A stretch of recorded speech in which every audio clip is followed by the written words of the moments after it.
This is lesson 5.5 on solving systems of equations using graphing. I'd like to show you exercise 4, which says solve the system by graphing, but they've already graphed it for you. So all you have to do is find the intersection point and then follow up to the x-axis and see that x is at -1 there. So your solution is x equals -1. But then they say check your solution. So this is how you check your solution. You write the equation out like this, and then you write the whole equation, so -3 equals 4x plus 1, and then you subtract 1 from both sides, giving you -4x equals 4, and then divide both sides by 4, you x equals -1. Okay, so that is number 4. I'd like to show you also number 8. Scroll down to number 8.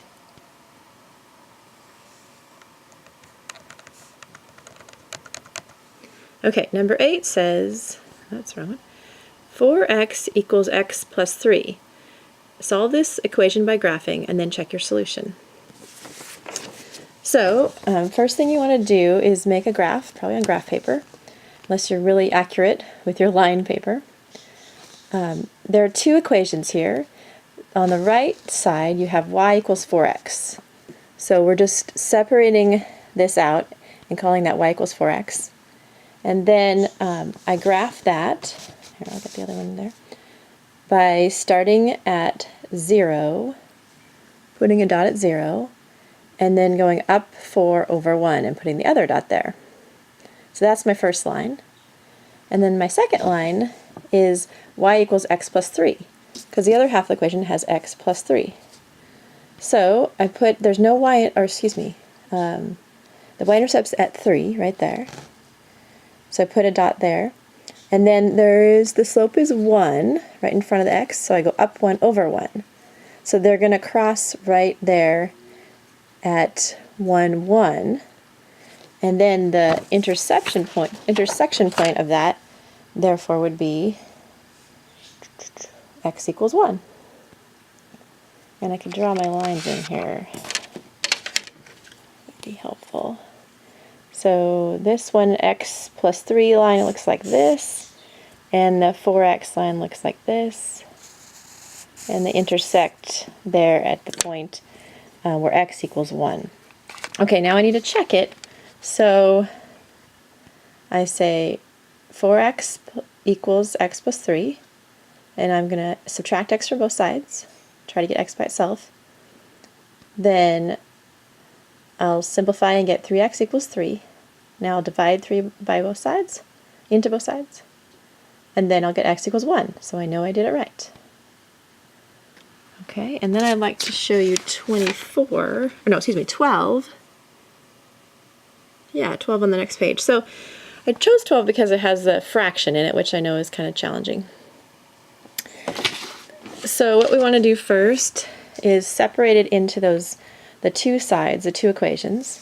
So first I'm going to graph y equals 3x plus 6.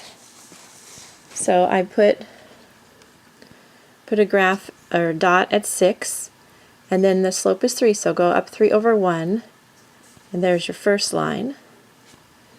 And then the other side of the equation is y equals 1/4 x minus 5. So go to -5, put a little dot, and then 1/4 is the slope, so I go up 1 over 4 and draw a line. Okay, so those are my two lines. So now I'm going to show them together. So then I graphed them together down here. So here's my 3x plus 6 right there, that line, and 1/4 x minus 5. And they intersect over here. And so if my graph's really accurate, which mine is pretty good, you can see that's at x equals -4. And now I do want to check it. So to check it, I go over here, I say, take the original equation and say -5 plus 1/4 x equals 3x plus 6. I'm going to subtract 1/4 from both sides. Then I'll simplify, and I just made a mixed number out of, I subtracted 3 or 1/4 from 3, and got 2 3/4 x. Okay, now I'm going to keep the 2 3/4 x on that side and subtract 6 from both sides. And then I'll simplify that down and I get -11 equals 2 3/4 x. And you could change it to a decimal right now, but I decided to change it to a fraction. Because look, then I get this nice 11/4.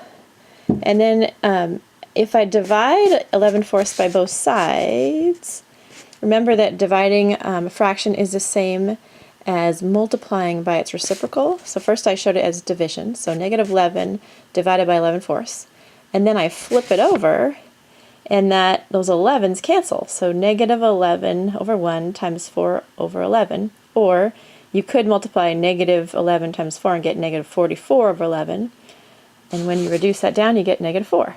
So x equals -4, just like I found on my graph, right there. Yay. Okay, I'd like to show you one more on 24 here. So I'm showing you the evens, since you have to do the odds. So this is an absolute value problem, so it's a little tricky. If you remember from when we solved these before, there has to be two scenarios, two situations, one where one side is negative and one where it's positive. So, so that means I need two different graphs also.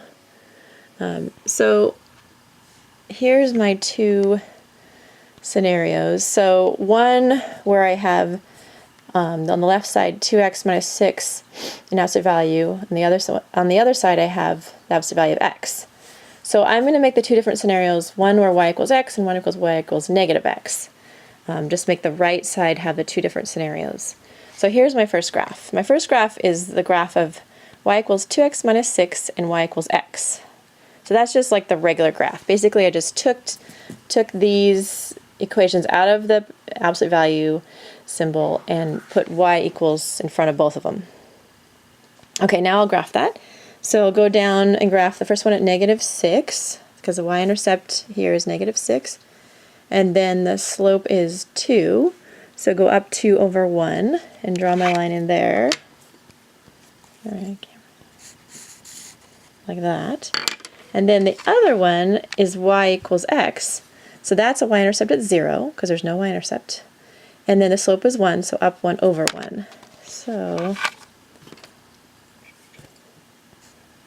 draw that one in there. Okay, and they're going to intercept somewhere out here. And because I checked it already, I know that that's going to be at 6. 1, 2, 3, 4, 5, 6. Ooh, my graph is not very good.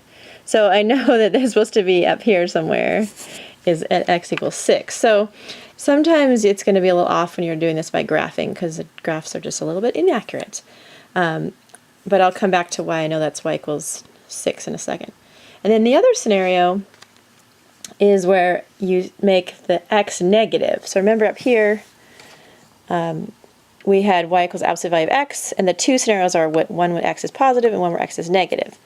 So this one, I graph 2x minus 6 the same way I did before. So go down to -6, go up 2/1, and draw my line in. And then for this one, y equals -x. Again, my y-intercept is at 0, and my slope is now -1. So I go down 1/1 and draw my line there. And so that graph's a little better. So my answer is supposed to be at -2, because I checked it already, so I know. It should be -2. My graph's a little bit off, so that's okay. If your answers are a little bit off, no worries. And then when we check it, we'll see. So here's my check. So I say 2x minus 6 equals -x. So I'm checking the negative scenario first. Subtract 2x from both sides. And then I get -6 equals -3x. Then divide both sides by -3.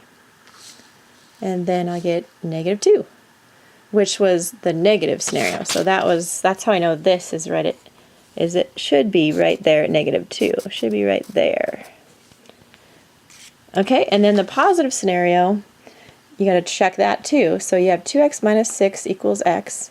Subtract 2x from both sides. And then -6 equals -x, so x equals 6.